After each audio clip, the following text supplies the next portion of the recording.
evening. Once you become fearless, life becomes limitless. Welcome to BMC News Live English. Myself, Shina Sultana, joining you with the daily news updates. Today's news in detail. Bahrain announced the approval of a booster shot for those 18 years of age and above who have received a second shot of the Pfizer-BioNTech, AstraZeneca Covishield or Sputnik V vaccine at least 6 months ago. Eligible individuals could opt for the Pfizer-BioNTech vaccine as a booster shot or the same vaccine they have received for their first and second doses as a booster shot.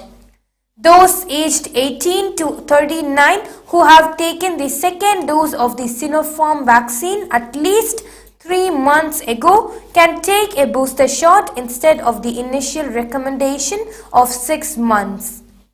The task force further announced the approval of a second dose of the Pfizer-BioNTech vaccine for individuals who have recovered from COVID-19 and have obtained 1 dose of the Pfizer-BioNTech vaccine.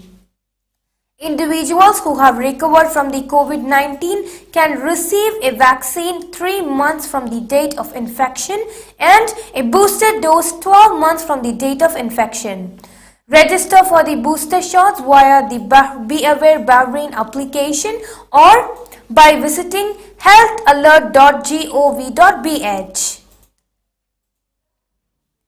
Parliament Secretary General Rashid Bonjemam said even though Parliament sessions and committee meetings will be held under Bahrain's green level, all MPs and visitors will be tested for COVID-19 and must wear face masks and keep safe social distancing. The maximum duration of a session will be 5.5 hours, including prayer time. The Information and E-Government Authority ID Card Services Center located in Muharrak Seif Mall will reopen on Sunday and the working hours will be from Sunday to Thursday 7:30 am to 2 pm, the IGA said. All identity card services that the Muharrak branch offers are also available via the national portal Bahrain. Women were allowed back for prayers yesterday at mosques for the first time in 18 months, reports Muhammad Al-Ali. Toilets and wudu areas were also opened for all worshippers on the condition that a cleaner was available. Bahrain is launching a number of initiatives and laws to bolster its food security and advance its rating on the Global Food Security Index. Addressing the Virtual Food and Agricultural Organization's Global Parliamentary Dialogue, Shura Council Services Committee Chairperson and Parliamentary Network for Food Security in Africa and the Arab World Vice President Dr. Jihad Al-Fadl said Parliament has approved the Kingdom's 2021 to 2022 state budget that included an allocation of $9. Now we may go for short commercial break.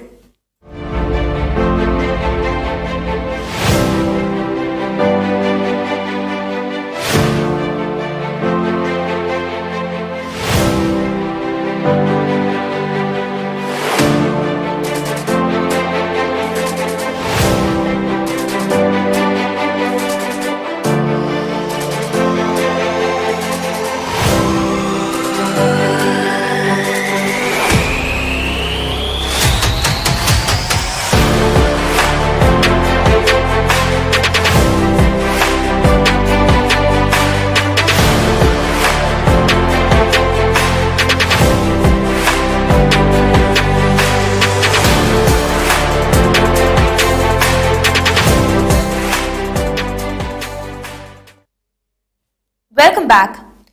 Preparations are in full swing for the coming rainy season expected next month with hundreds of dedicated manpower and equipment on ready mode. The Works, Municipalities Affairs and Urban Planning Ministry has already made arrangements with more than 30 contractors and have assigned 240 workers on sites to deal with any emergency, it has been revealed.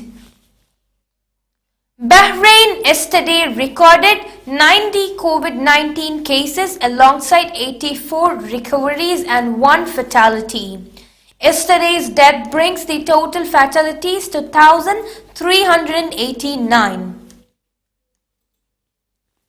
The Justice, Islamic Affairs and Endowments Ministry announced the procedure for issuing Umrah and prayer permits in the Great Mosque of Mecca and visiting the Prophet's Mosque in accordance with the directives issued by Saudi Arabia Ministry of Hajj and Umrah.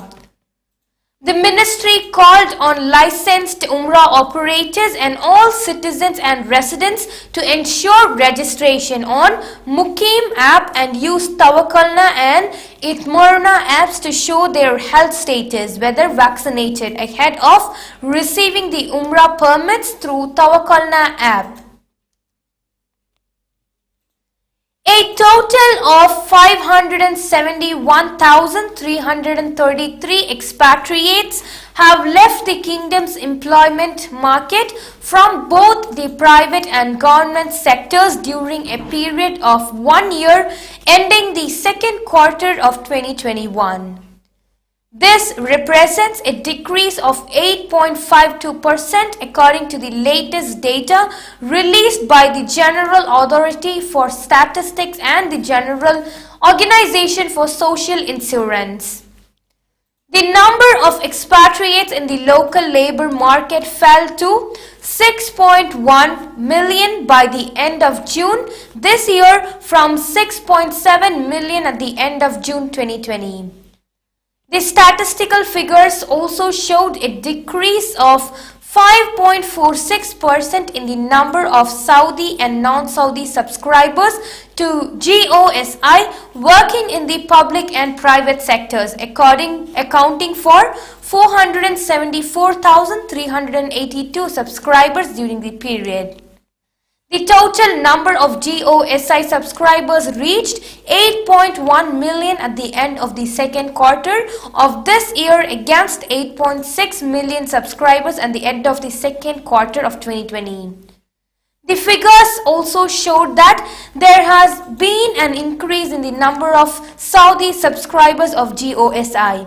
A total of 123,951 Saudis entered the labor market during the second quarter of this year, and this translates to an annual increase of 6.4%. Saudi Arabia's Foreign Ministry on Wednesday announced that it has automatically extended visit and tourism visas which were issued before March 24, 2021, local media said. The extension has already been carried out and beneficiaries have been informed via email. Holders of visas issued before March 24 in countries from which travel is banned have been notified, the ministry added. Visitors to the kingdom are also required to register their data related to vaccination doses on the electronic portal. Oman's mosques reopened for Friday prayers today after a closure that lasted more than a year due to the coronavirus pandemic. The decision came after a noticeable decrease in the curve of COVID-19 cases, the report added. Oman's Coronavirus Supreme Committee issued the decision on September 19th to reopen mosques for Friday prayers from September 24th for those who have been vaccinated. The committee has requested a commitment to social distancing, the use of special carpets in mosques, the wearing of masks and permitting only 50% of the mosque's capacity to enter. Venues will only be allowed to operate at a 50% capacity and non-vaccinated employees and visitors will not be permitted to enter.